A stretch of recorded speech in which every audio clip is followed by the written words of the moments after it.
நினைவலைகளை பற்றி பேசினார். ஆனால் நண்பர்கள் தான் கவனிக்க மாட்டாங்க. நம்ம பள்ளி நினைவலைகள் தான் எப்போவுமே ரொம்ப இன்ட்ரெஸ்டிங்காக இருக்கும். அது நடந்த நிறைய சேட்டைகள் அதை பற்றி அவர் சொல்கிறாரு. நண்பர்கள் அனைவரும் தயவு செய்து இருக்கையில் அமருமாறு கேட்டுக்கொள்கிறேன். வெல்கம் ட்ரிங்கோடு கொண்டு வந்து உட்கார்ந்துருங்க. மிக அருமையாக வழக்கறிஞர் நல்ல தம்பி பேசினார். ஆனால் ஒன்று ஜாக்கிரதையாக இருக்கணும். அவர்கிட்ட சௌராஷ்டிரா நம்ம தெரியாது நினச்சிக்கிட்டு பேசிகிட்டே இருக்கக்கூடாது.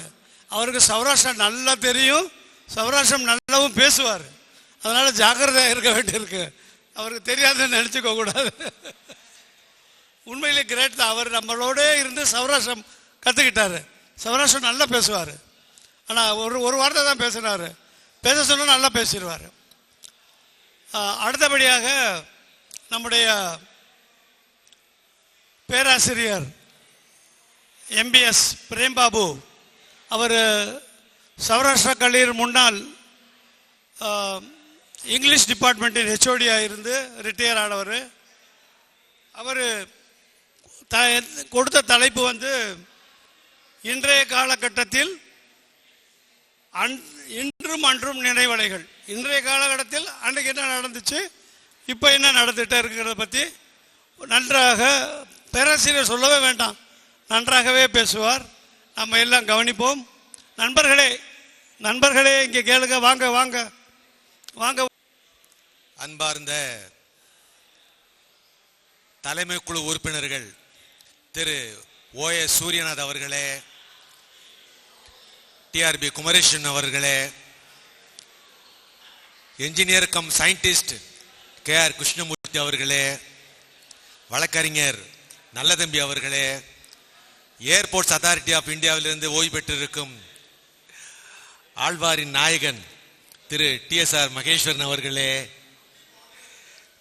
நம்முடைய சமூகத்திற்காகவே நம்முடைய சமூக மாணவர்கள் முன்னேற வேண்டும் என்பதனையே ஒரே ஒரு குறிக்கோளாக வைத்துக்கொண்டு ஒரு இயக்கம் நடத்தி கொண்டு தனி ஒரு மனிதனாக இயக்கம் நடத்தி கொண்டிருக்கும் நண்பர் தேவராஜன் அவர்களே, மற்றும் இங்கு திரளாக குழுமி இருக்கும் நண்பர்களே, நண்பர்களின் குடும்பத்தினர்களே, உங்கள் அனைவரின் முன்பு இங்கு எனக்கு பேச வாய்ப்பளித்த தலைமை குழு, என்ஜினியர், சயின்டிஸ்ட் உள்ளிட்ட குழுவினருக்கு முதலாவதாக என்னுடைய நெஞ்சார்ந்த நன்றியை தெரிவித்துக் கொள்கிறேன். இங்கே பேசுறது பெரிய விஷயம் இல்லை, எல்லாரும் பேசுவாங்க.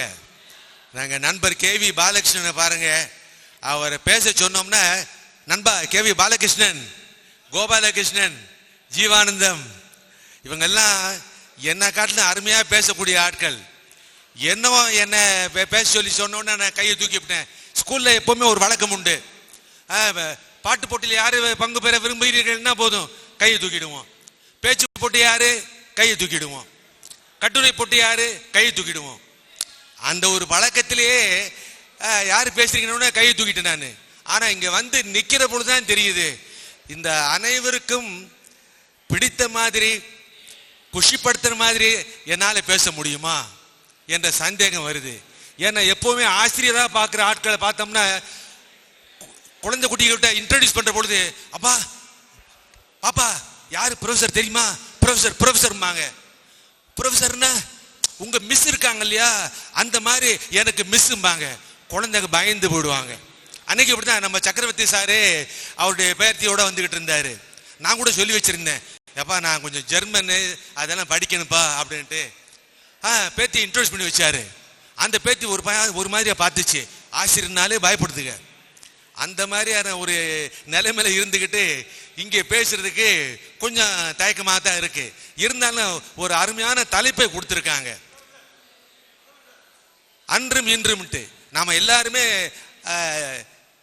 இலங்கை வானொலி நிலையம் கேட்டு வளர்ந்த மக்கள். எல்லாருக்கும் நிறைய ப்ரோக்ராம்ஸ் பார்த்துருப்போம், கேட்டிருப்போம். இலங்கை வானொலியில் பார்த்தீங்கன்னா அன்றும் இன்றும், ஒருவரோடு ஒருவர், கதையும் பாட்டும், அவரும் இவரும் அப்படின்ட்டு ஒரு 10-20 டைட்டில் காலையில் தொடங்கி இரவு வரைக்கும் ப்ரோக்ராம்ஸ் போயிட்டே இருக்கும். அத்தனை ப்ரோக்ராம்ஸையும் கேட்டு கேட்டு கேட்டு நாம ஹீரோ மோத்திலால், கோபாலு,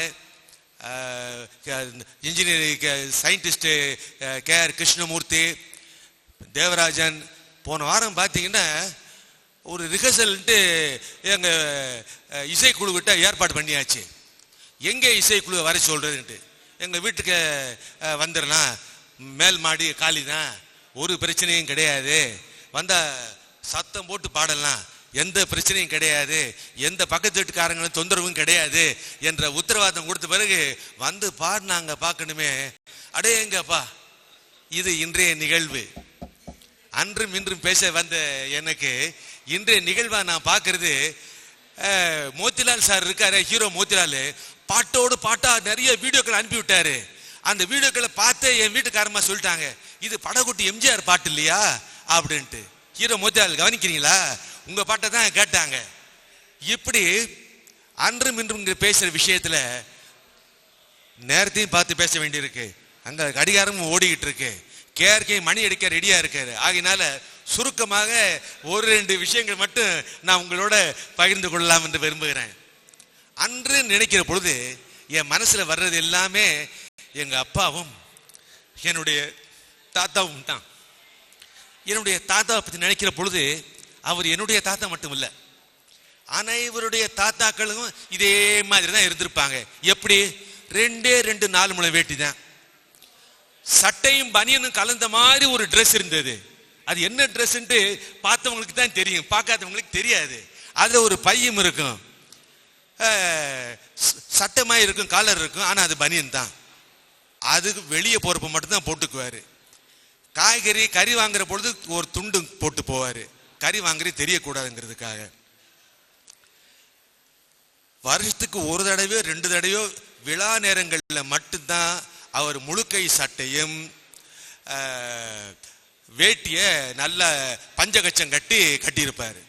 மித்த நேரங்களில் எல்லாம் அவரு அந்த ஒரு 4 முழம் வேஷ்டி தெரியும், ஒரு அழகான பூணல் தெரியும், நெத்தில ஒரு நாமம் தெரியும். அவருக்கு 4 வீடு இருந்தது, சின்ன வீடு கிடையாது, சாரி தப்பா புரிஞ்சுக்காதீங்க. எங்க பாட்டிக்கு 2 வீடு, எங்க தாத்தாவுக்கு 2 வீடு.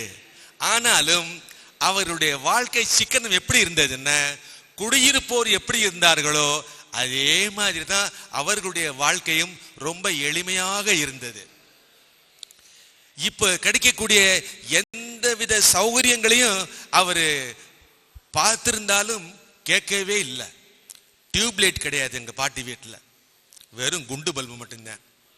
ஃபேன் கிடையாது, கை விசிறி மட்டும்தான்.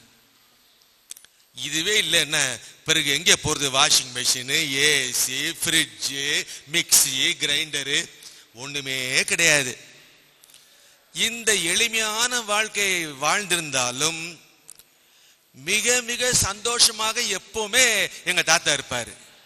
ஆனா அவர் சந்தோஷமா இருக்கிறது அதிகமா தெரியாது. ஏன்னா அவர் கொஞ்சம் காது சரியா கேட்காது. காது கேட்காதனால அவருக்கு தானா மௌனம் ஆயிட்டாரு. ஆனாலும் நாங்க விட மாட்டோம். நாங்க காதுல போய் தாத்தா காசு வேண்டும் அப்படின்ட்டு காதுல உறக்க பேசிவிடுவோம். அது மட்டும் கரெக்டா கேட்டுரும். ஒவ்வொரு பையனுக்கும் பேர குழந்தைகளுக்கும், அப்போ பேர குழந்தைங்கன்னா 1 2 இருந்தது, 1 டஜன், 3/4 டஜன், 1.5 டஜன் அப்படிதான் பேர குழந்தைகள். காசை பார்த்து கொடுப்பாரு. 2வது முறை கூட கியூல நின்று போய் கேட்பாங்க, கிடையவே கிடையாது, வாங்கிட்ட போடான்றார். இப்படி எளிமையான வாழ்க்கையை வாழ்ந்தவர் எங்க தாத்தா. எங்க அப்பாவும் அப்படித்தான். எங்க அப்பாவை பற்றி நான் அதிகமாக சொல்ல விரும்புகிற நேரத்தின் அருமையை பொறுமையாக கேட்ட நண்பர்களுக்கும் நன்றி கூறி, நிறைய பேச வேண்டியிருக்கு. ஆனா நிறைய பேச்சாளர்களும் இருக்காங்க, நிறைய பாடகர்களும் இருக்காங்க, நிறைய ப்ரோக்ராமும் இருக்குங்கிறதுனால சுருக்கமாக இத்துடன் பேசி நிறைவு செய்கிறேன். நன்றி, வணக்கம்.